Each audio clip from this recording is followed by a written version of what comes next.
Hi everyone, I'm Tom, and in today's video I'm going to be showing you the fancy but functional insert but also storage system for Massive Darkness 2. This is a lot of things. These boxes are quite big, but as you'll see in a minute, Massive Darkness 2, before this happened to it, was even bigger. The collection includes a wooden insert for Massive Darkness 2 that goes in the base games box, and then these separate wooden boxes for the heroes and mobs, the roaming monsters, and the tiles and dashboards. They're each available in different colours and styles and things. This is the ebony style, and you can see each one's got some lovely printing on the front saying what it is. The minis do as well. It's obviously a little bit hard to show you those bits. In bird's eye mode. Now, in the video, I'm going to talk about each of the boxes separately, show you all the insides and stuff, and very briefly, in sped up form, show you how you make this kind of stuff, just in case this might be your first wooden insert kind of thing for a game. First up, let's have a look at what this was like before it got put in these boxes. So here is Massive Darkness 2 and the ridiculous number of boxes that it takes up. I'm trying to see for scale, this is the normal size,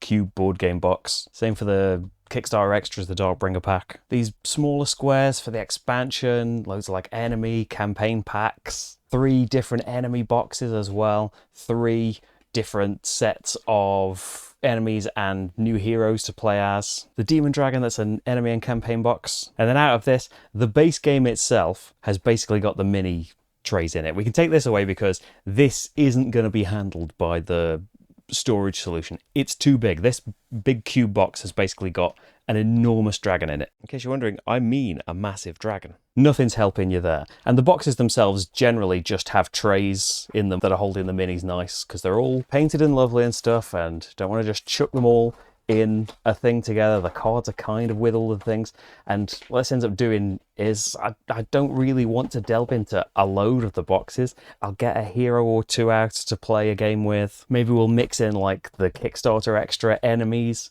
but then trying to find which box is this in? How many cards do we mix in? We don't want to shuffle all the cards together, because then you're like, well, where was this guy? Which of all of these boxes is that enemy in? Where was that roaming monster? And the base box itself, it's got the mini trays underneath all of this stuff, but it basically had like the space above the mini trays. There's a little L of plastic that had all of the cards in it. Nowhere for any of the tokens or anything like that to go. So we've got kind of a mess now. We've got like the bags for the treasure and for the rogue. Cards kind of just strewn about. Some things bagged up.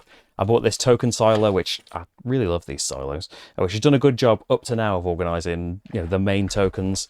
Cards and stuff are just hanging about in these card boxes, so it's taking up a ton of space. It's going to take up a lot of space either way. This is a ridiculous amount of game. Maybe I didn't quite understand the scale of things when I was looking at the pictures of it, but hey, it's here now and I really enjoy it. But much worse than it taking up this space is just the kind of fragmented nature of it for me. I don't know where the stuff is. I can't get to it quickly and easily. There's got to be a better way, in a kind of infomercial kind of way. Why have these games got to be so flanging hard to organise? There's got to be a better way. And there is, Kevin. Elements of this will be very familiar to you if you have seen other board game inserts before, but fancy but functional, as the name might imply. Want to add a bit of pizzazz to the board game insert scene? Yes, it can have pizzazz. So the building of it, if you've seen any of my other videos about inserts, or you have built board game inserts yourself, wooden or otherwise, you're probably familiar with the process here. Bits of wood, slot together, PVA glue, push them all in, trays are made. It's largely like this. This is a sped up version of me building the insert for the main game box. Generally, it's normal trays.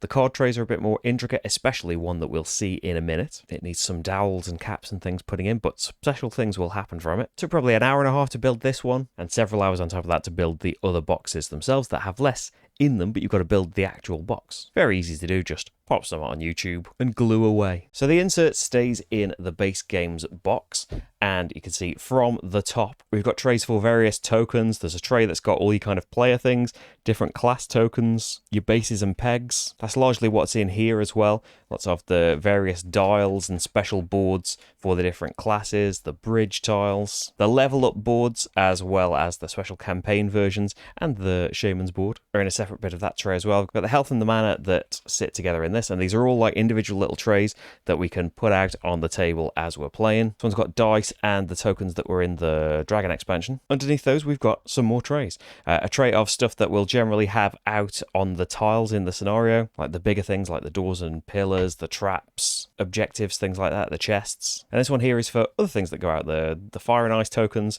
the generic treasure tokens, spawner monster tokens, all those kind of things. And then these trays are for the treasure tokens. Now don't judge me, I got coin capsules for these. I'd say partially, maybe the excuse I gave myself to buy them was protecting the thing, which, fair enough, things go in a bag, but I'd say perhaps the bigger reason is the lovely clacky feel of going through a bag of little plasticky things. I blame the person I bought Arkham Horror 3rd edition second hand off. They'd coin capsuled things. I'd always dismissed it before. So yes, basically they're taking up more space because they're in here, so they don't all quite fit. There's about 5 of each type that don't fit in here in these two, but that is on me. The insert didn't say I'll fit all your ridiculous coin capsules. So the rogue tokens do go in this tray in the picture, and I've put them in coin capsules, kind of taking up space. But yeah, I haven't coin capsuled the ones that came with the campaign expansion because we haven't played the campaign before. We've just played standalones whenever we played Massive Darkness. But yeah, they are also coin capsule. This is kind of, I think it's called an overflow tray. So if you are sleeving all of the cards and things, there is generally enough space, but depending on the types of sleeves you use, there might not be for a couple of the slots. We'll get to the cards in a sec. But there is this overflow tray for, normal size cards and the mini cards, and if you would just like to organise them in a different way, there's a bit of extra leeway for you there. I've just thrown the rogue trays in there. And we have another one here for various tokens that came with different expansions, like the rainbow tokens. So we've got trays you can have out on the table as you play in. Some you'll just want for the setup. And then at the bottom, we have card trays that again fit everything for Massive Darkness 2. I think maybe even if you include all of the upgrade pack. I do have some bits for Massive Darkness 1 that aren't painted, and I have the upgrade pack that just includes cards to make it work for Massive Darkness 2. So I haven't included that just because that stuff wouldn't get put in. But as I said earlier, when you saw the big mess of Massive Darkness stuff, I haven't played with a load of those expansions just because once you've thrown it all together, which box is it in? How many boxes do we take with us? Do we bring downstairs? Let's just stick it to a few for now. So that's why some are sleeved and some aren't. But now it can be all together. So what's left in the box is 2 big card trays. So this one here that has all of the roaming monsters and the class cards in it and these campaign cards. So this is a normal kind of static card tray. As you see, it's got loads more space, probably for those upgrade cards, definitely for sleeving. I think some of the classes you might have trouble if you are sleeving them with especially thick sleeves. But then we have this card tray. So this has got all of the mob cards, the character cards there, the door cards, the upgraded armor cards are in that little bit. All of the mob item cards are in individual things based on their level there. Got all of the equipment and treasure at the front there and the draconic skills. So yeah, just the same, right? This is going to be hard for me to show you. I'm going to have to put it down a little bit here. But you can see from the side, it's got all of these dowels and things and something holding it and magnets. And that's because you can raise up the back part of it here and it's all kind of linked together. Do it without catching my fingers, without really looking. There's a microphone in my way. So you basically hook in here to these little holes that have been made and lift it up. And I don't know if you heard that, if the microphone picked it up. There's magnets on these bits, there's magnets on the outside. Once it reaches the magnets, it's holding the whole thing up. And these dowels and little bits here are holding all of the other trays in a kind of tiered way. So this can be the tray of all the cards that you want while you're playing. You will need roaming monster ones less often, but you have a kind of little tiered system of cards that you can pluck from as you're playing. Again, plenty of room for more things in all of these bits, all of the levels separated, and then press it down to kind of disengage the magnet and it all falls back into place. I love this possibly more than I should. It all pops back very easily. The trays, apart from the kind of triple length one, the trays are largely the same size, so you will be able to slot them in, and the card tray, is kind of cut out so it holds these ones in place, and it's very nicely flush with the top of the box. So that is the insert portion. Next up, let's look at the Heroes and Mobs box. So as I said at the start, all of these boxes are designed to fit in a Kallax cube. In fact, if you have the Tiles and Dashboards box that's only big enough for the Massive Darkness 2 tiles, you can get a bigger version that has room for the Massive Darkness 1 tiles as well. You can see pictures on the website that all of those will fit in 2 Kallax cubes, and then you've got the dragon to deal with. Hey, that's some of the perils of owning a dragon, right? So here we go, freshly squashed together a little bit from me me tipping the box up to show you the front of it. Here are the heroes and the mobs. Now again, you've got different color options that you can have, but one thing you can choose is padded. And I'll just put in an extra clip here. You build these the exact same way as all of the other trays and board game inserts that you have seen, but there are also these cut out padded sheets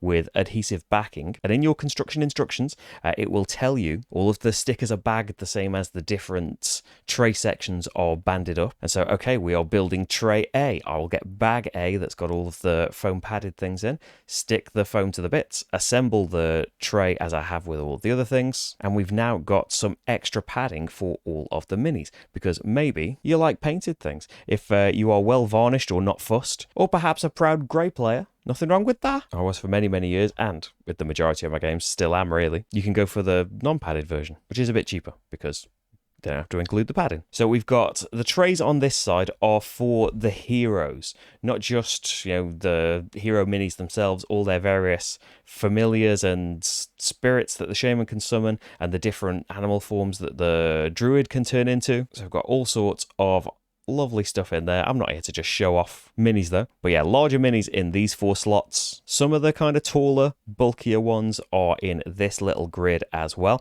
And I thought, like, there are pictures on the website of how to put these things in, but just in case you would like you've bought this and you would like a reference of what goes where, I'm sure stuff's interchangeable and you can have things in different slots, but this is how I've organized them anyway, which I think is pretty close to the pictures, if not 100% accurate. And then this big tray at the bottom here is for all of the other hero-y things. Some of them a bit shy and not facing the camera, of course.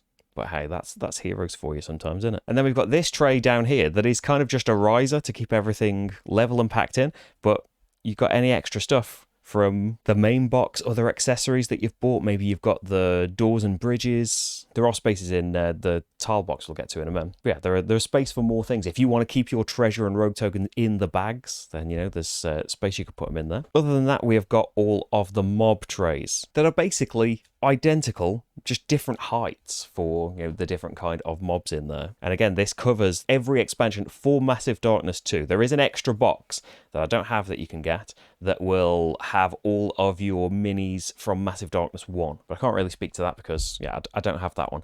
They have all got numbers on as well, so you can kind of quickly see just by pulling them out. If you wanted to make a little reference of what's in what numbered tray, they've all got little Roman numerals on the end there. Some tiny ones in there. Hey, little unicorns. And then the other 2 trays have got room for some of your big tallies that like to take up more space. And they are put in numerical order as well, from the bottom 1, 2, 3, 4, 5. So you won't be fussing about which tray went on top of which. Next up, let's go for roaming monsters. This is, I think, pretty much the same size as the other box we just saw. So largely this box has the kind of areas built into it. There aren't as many removable trays in this. There are 2 on top.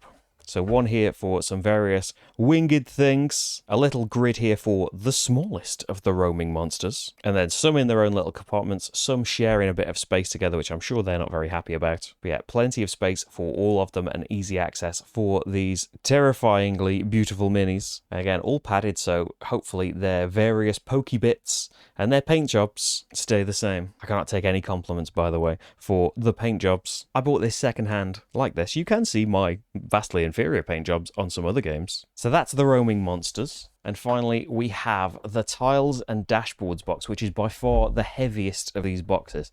Might be the smallest, but as you can imagine, there is a lot of cardboard content packed into here. So again, as I mentioned in the other trays, these kind of spaces here are just to keep the tiles in place, and you kind of want to go down here so you can lift the tiles up out of it, but you have 4 little slots basically that you can keep extra stuff in. Your pillars, your doors, which I think I have got in the Massive Darkness 1 stuff, but yeah, I haven't gone through that. I've just kept the empty bags in there for now. I don't know, I'll probably leave the stuff in the rogue bag maybe, but this box has space for all of your rule books and things, the ones that you are keeping. So I've got all of the little ones for the extra heroes, all of the main rule books that came in the bigger expansions, the little the town board for the campaign expansion. Again, haven't played the campaign version yet, not quite sure what it's called. You've got the player dashboards, which there is room to kind of put these on top of everything. I think the idea is put everything on top side, 3 by 3, because this is the taller version that has enough space for the Massive Darkness 1 and 2 tiles. That's why there's all this kind of space on top. I have put, just because there was space for them, I've put all the boss cards in here, as well as some of the extra treasure tokens, because, hey, they're in coin capsule. The rest of this box is for every single tile that comes with Massive Darkness 2 and its expansions, and it is a lot of tiles. This is the weight of this box. Just holding all of these tiles together is fairly hefty. But yeah, you can. I've not done an amazing job of organising them right away, have I? But yeah, probably. Let's organise them now. We've got time, haven't we? Yeah, just put them in numerical order. I've got them in alphabetical order for now. So based on the boxes they came with, base box was the A's. I think it was the Kickstarter extras was the B's. But yeah, the various expansions had their letters. So they're in that kind of order. Allow me that at least. And they all just slot in back there. Again, I think once it's full of the tiles, I'll have to get my Massive Darkness 1 stuff sorted, won't I? But hey, other stuff's got painting priority at the moment. Shadows of Brimstone gets top billing right now. Let's see a range of inserts for that. I can't imagine how you would possibly do it. It's such a ridiculous amount of stuff. So there we go. That is the fancy but functional insert stroke storage system for Massive Darkness 2. I don't think there can be any argument that it was both fancy and functional, which is the goal. And as I said at the start, inserts are fantastic anyway for just keeping these games with massive amounts of different components, vaguely organized, speeding up the setup and teardown of everything, but especially for Massive Darkness 2. All of these lovely minis were well protected in their ridiculous amount of boxes and clear plastic trays and things like that, but to a degree where I just thought, I don't want to throw everything in. Now it's all together. It is all really easily reachable. Loads of these trays could go at or near the table, depending on how much space we've got. Some of those dungeons can get big. But yeah, I absolutely adore it. It's exactly what I wanted the solution to the Massive Darkness 2 situation to be. And it's going to let us incorporate a lot more interesting, cool-looking baddies a lot quicker than we otherwise would have done. Maybe they would have stayed sealed forever. The dragon looks undisappointed, but you'd need almost a whole box just for the dragon on its own. Hopefully, just from that, you've seen whether or not you are interested in the fancy but functional Massive Darkness 2 stuff. There are more videos on inserts. There's going to be some Massive Darkness 2 videos at some point in the future on here. I said we've only played the one-off dungeon version. We've never played the campaign version. But I've absolutely loved it as a kind of one-off dungeon crawl, going from zero to hero in just one session. So an amazing job of that. I'm getting into a big thing again. Thank you so much for watching. I'll put a link in the description to where you can get hold of this. You can subscribe if you'd like to see more from me. Thank you so much for watching though, and I'll see you for the next game. Bye everyone.